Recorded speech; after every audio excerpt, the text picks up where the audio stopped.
Welcome to the Diva Deets, the ultimate podcast for women over 40 who are ready to take control of their health, ditch the diets, and lose weight for good. I'm your host and coach, Danya Powers. And has this ever happened to you where you are doing everything right and you stepped on the scale and the number goes up?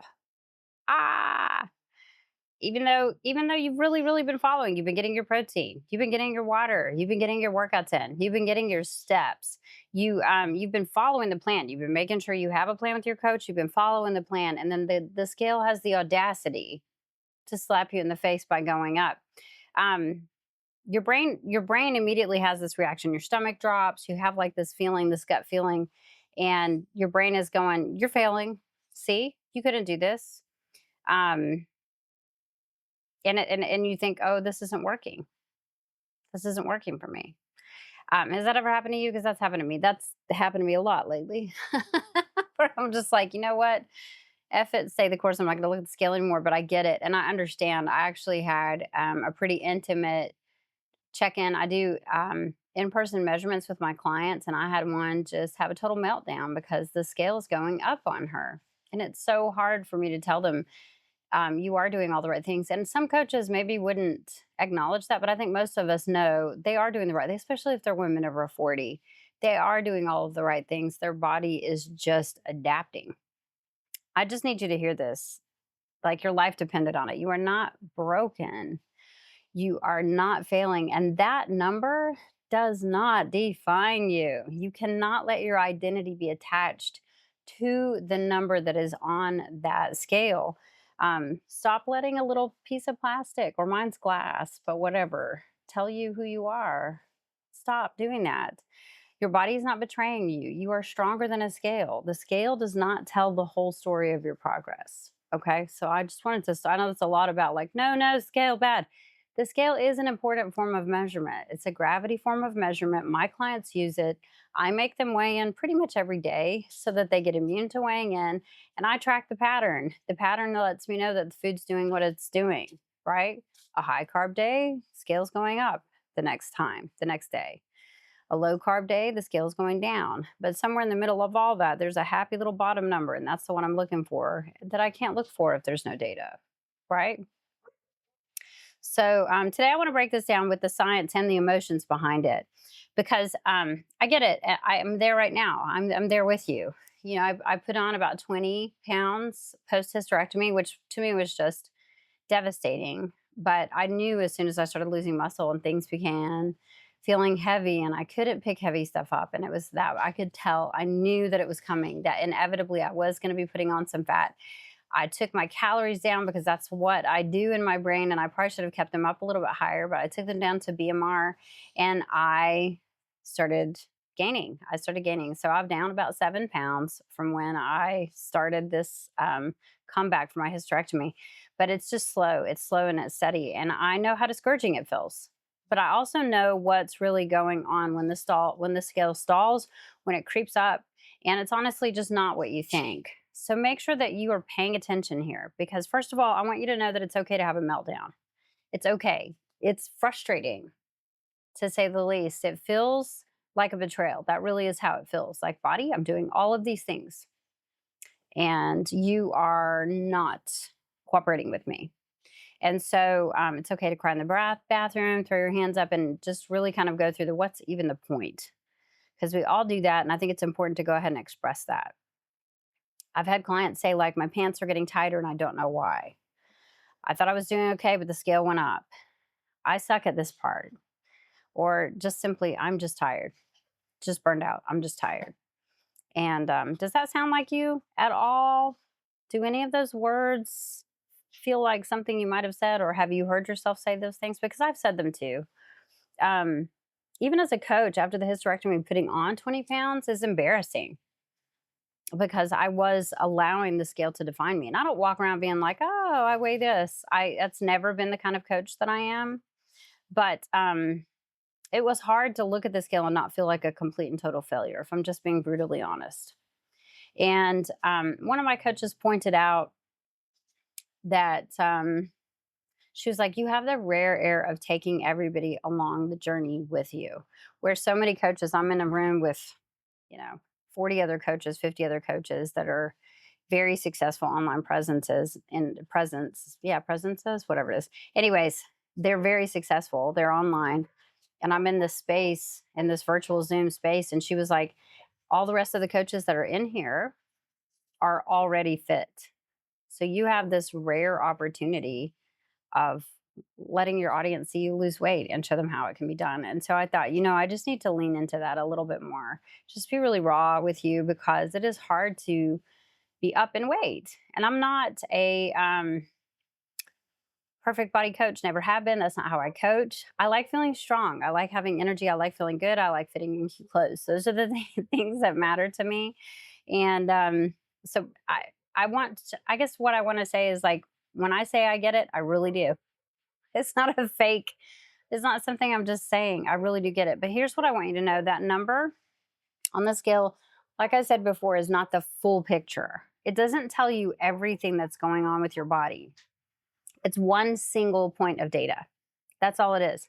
So if you're showing up consistently, if you're doing the work, the scale holding or even creeping up a little bit is actually a positive. It's a sign that it is actually working. It's not a sign that it's not working. It means your body is adapting. Okay. It's really important to understand that, especially if you are coming from yo yo dieting, chronic dieting, having always been in a calorie deficit. There was a point in time in my life where I didn't know anything but how to count out 1,200 calories at 1,500 calories because my life was deficit. And to know that, to stay in a maintenance, which for me is right around 2,100 calories, 19 to 2,100 calories, depending on the activity of the day. Um, and then just to feel good, just to eat food and feel good. It's an amazing difference in what happens to your body. So let's talk about science, because why does this happen? I think it's important to understand, why does the scale go up sometimes even when you are doing everything right? Why does this happen? There are three big reasons. I did a reel recently. It's hard to go into enough information in 60 seconds or less, but muscle adaptation is a big part of what's happening to you. And that is really just fancy words for your body. As you strength train, your muscles build. They really do. You build lean muscle, and the muscle is denser than fat. And when that happens, it takes up less space, but it weighs more. And in the meantime, the production of fat that has taken years and years and years and all these layers to build doesn't just poof pop off, right? You might notice your clothes are fitting better, or they may fit tighter for a little while, because as muscle grows, it's going to push some of that already accumulated fat out as it starts to shed the fat. Your body may look tighter. I was watching myself do a burpee today on a video, which I put with Raging Against the Machines, killing in the name of for my coach. And I was looking at my body and I was like, things are tightening back up. It's not like I'm that far from where I should be. So try to notice those things on yourself, because if the scale hasn't moved but your body's tightening up, who cares? If your inches are down but the scale has gone up, who cares? You know what I mean? So it's not a failure, it's a win. That's your body recomposing itself. Recomposition is the real deal. It's the real deal. The other part of it is glycogen and water storage. I want you to know what that means. The muscle that you are building needs fuel. And so when you're fueling your body properly, you are eating enough protein and carbohydrates that your muscles store more glycogen for energy. And every gram of glycogen stored, or energy stored, your muscle holds on to that. And it also will hold on to water at the same time. That's not fat gain. Unless you ate 10,000 calories last night, let's say you weighed something yesterday, but you woke up 3 pounds heavier today, that's not fat gain. That's your body saying, thank you for fueling me. Thank you so much. Now I can do my job. And that's why you feel better when you're eating food. I had a client say, can undereating cause depression? Hell yeah, it can cause depression. You throwing your body all kinds of out of whack. You need enough food to support everything that's happening in your body, including hormones, especially hormones. It's so, so, so important. So that amount of glycogen and water stored, it can show up on the scale. Those can show up as pounds on the scale, but it's actually a sign of healing, not a sign that you've gained fat. So I would be excited if my scale had gone up. I had been doing all the right things. I had had good workouts, and then I go get on my scale and the scale goes up. I try to get excited about it. I try to make myself be like, okay, let's lean into this. Let's tell my coach my scale is up. My coach always says, all right, let's watch the science work. All right, let's watch this science work. Even when I'm pouty about it, I don't like how my pictures look. All right, let's watch this science work. It's so important that you realize what is actually happening. So, the next part of it's really important to pull in because it does happen. And it's the exciting part of what I do. It's one of the reasons I stay so leaned into this. And that's the metabolic recalibration that happens. This one's really huge, especially for women in midlife. Even men in midlife walk through this as well. But your metabolism sometimes needs pause and rest. And think about it like your body is not just healing hormones, it's healing stress, it's healing injuries that you have sustained through the years, it's rebuilding energy, and it needs to feel safe before it lets go of fat. That sounds so oovy groovy, but that is literally what's happening. There's no need to get rid of this fat. We've been keeping her alive all this time. She's been starving us so much. Okay, this food is here. Great. How long is this going to happen? You've got to give it time to adjust to the fact that you are consistently feeding it. And then there's a point in time where the body has to let go of it because it's like, I can't keep holding on to this. There's no need for me to hold on to this. She is feeding me. And that pause that you see on the scale, it's not your body giving up, it's your body preparing for the drop. I call it a whoosh. And it's usually pound after pound after pound. And it happens in every client if they can stay the course, if they don't give up, if they don't quit, if they don't leave, if they don't, if they can just hang in there. That happens to every single client. For women, I used to do 90-day programs or 16-week programs, even 12 to 16-week programs. And midlife women, that is just enough time to piss them off.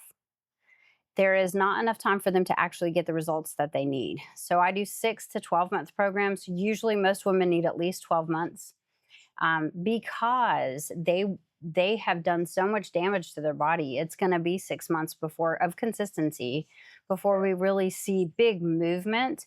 And that is a flawed consistency. It's not a perfect consistency. And we're going to talk about that on the next episode today. But it's important that you realize that a plateau isn't a failure, just to put it quite frankly. It's not a failure. It literally is your body making repairs so it can become a long-term fat burner. It's important that you realize that.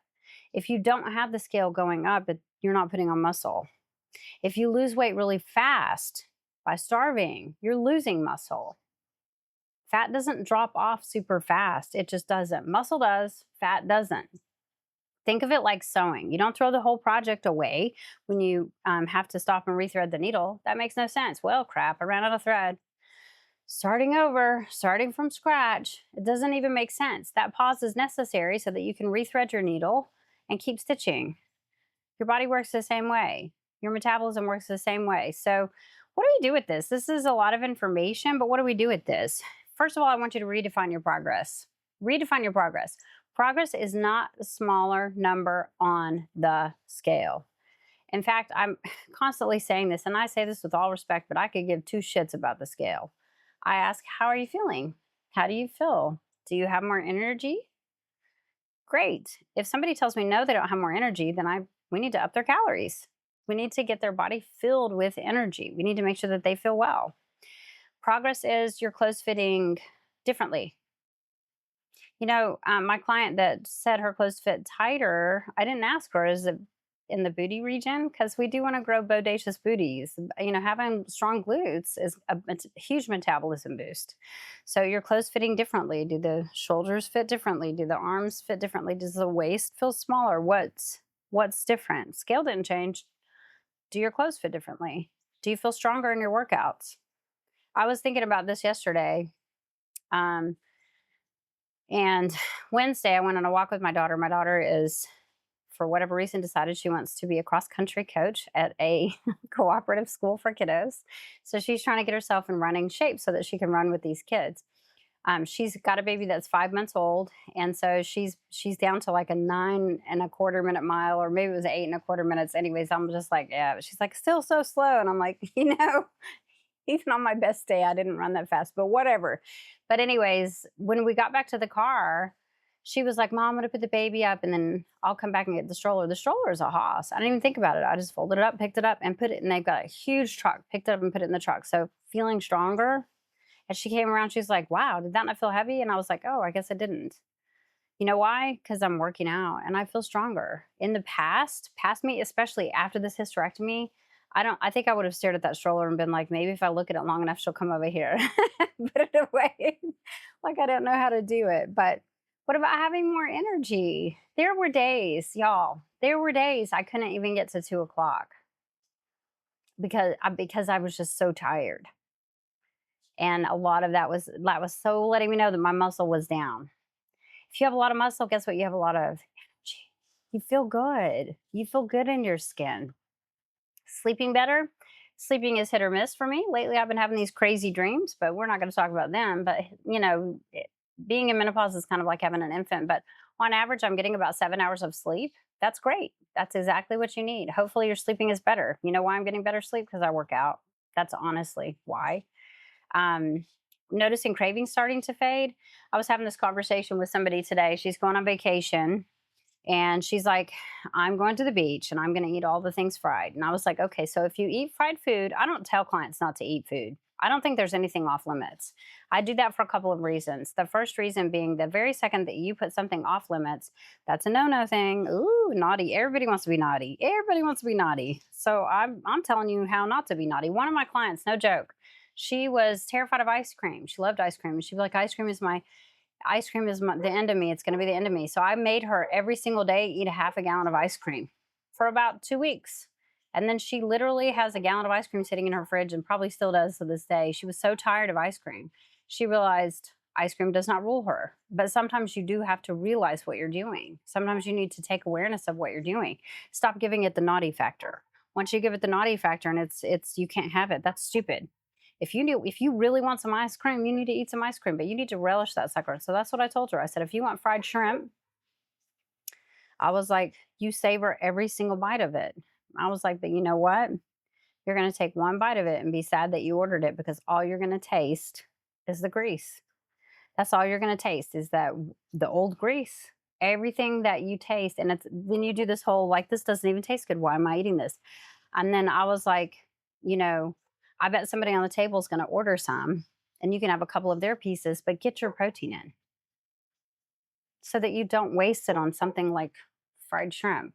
You know what I mean?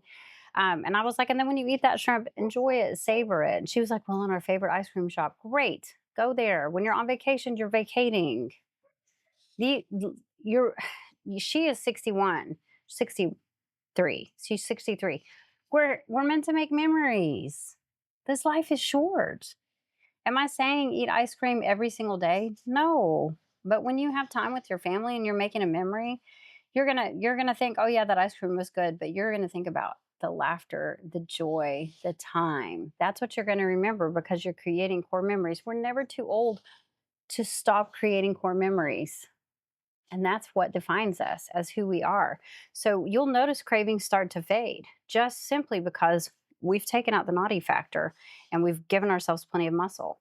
When you have a lot of muscle, you crave the actual food that builds the muscle. You start thinking, I need to go ahead and get my chicken. You know what I mean? You just really start craving the food that holds the muscle. Listen, holding ground is still progress. It is. Holding ground is still progress. A plateau means you are maintaining new habits. A plateau means you are protecting muscle. A plateau means you are giving your metabolism time to catch up with you. It's not wasted effort ever. Nothing goes to waste. I always tell people, I come from a Christian perspective, but I always tell people when something bad happens to you, God doesn't waste any of that. He uses every piece of it. Do I think that everything works out for good? I am not that person. Because some stuff happens to some people where I'm like, that should have never happened ever, not in a million trillion years. But God doesn't leave any of that to waste. He can take everything and use it for good. Your body is definitely doing the same thing. It's not wasted effort. It is taking everything you're doing for it and it's not wasting any of that. This is laying the foundation for fat loss that actually lasts. This is what creates sustainability so that you can lose weight for the rest of your, and be healthy for the rest of your life and then not ever be that person. You're going to look back and think, my God, I wasted so much mental energy on dieting and trying to lose weight and not enjoying my life. You are. I have. And the fast scale will drop. The faster the scale drops, the faster the rebound will happen. And we don't want that. We don't want fast rebounds because staying consistent, even when feeling like nothing is happening, that's where the magic is. That's where the magic is. So if you are listening to this and you have felt super stuck, you are literally in the magic. You're in the eye of the storm. You really are. That's when women finally start yo-yoing, stop yo-yoing and start living. Stopping the yo-yo cycle and starting the living cycle is massive. Even if you are in your 60s, even if you are in your 70s, however old you are listening to this, and now you're in a body that you feel good in. We're not at this age, at 49, I'm not some egotistical woman trying to be like, I'm about to fit in that string bikini. I'm about to show myself off. That's not what we're doing. We're wandering around going, I cannot wait to get in the floor and play with the grandbaby. And not even worry about getting back up, picking a giant stroller up and putting it in the car, the truck, without even thinking about it. Not only that, I was like, I'm getting in and out of her truck. Her truck is like, off the ground like this, and I can get in and out, no problem. Can you? Do you wanna? What is your quality of life? It's not chasing this ephemeral dream of being the bikini model. It's learning how to live. It's learning how to thrive. It's not surviving, it's thriving. So when I tell you to trust the process, this is exactly what I mean. If you're a client listening to this, I love you. And I know exactly how you feel. And I know how hard this is. And I know how frustrating it is to have somebody say to you, trust the process. But baby girl, trust the process. Because it's not just tossing out a motivational quote. It is literally understanding the science. And I understand it. And I've also lived the frustration. And I know that if I keep showing up, the results will come. So that I know if you keep showing up, your results will come. I know that the scale can play games with your head. I get it. It plays games with my head to this day because I was brought up on defining myself with the scale. That's a hard thing to overcome. It doesn't happen overnight. So I get it. I know how much it can wreck your mood, even when everything else is going right, because it has mine. But please hear me. You are not broken and you are not failing. Not at all. A plateau is not a dead end. It's your body doing the behind the scenes work to protect you and heal you and prepare you for your next breakthrough. So if that number hasn't budged or even if it's gone up, don't quit. Please don't quit. Even if you're not my client and you are working with a different coach, please don't quit. Stay in the game. Stay in there, hang in there, keep showing up, keep lifting, keep eating your protein, keep hydrating, keep moving because your body is not betraying you, it's adapting. And that is the ultimate form of progress. Until next time, stay strong, stay consistent, and stay fabulous, my divas. Thanks for tuning into this latest episode of the Diva Deets. If this helped you and you found it valuable, share it with a friend who needs to hear it. Ready for more support? Join my free Facebook community or join my coaching community. The details are in the show notes. Don't forget to subscribe, and until next time, stay strong, stay consistent, and stay fabulous, my divas.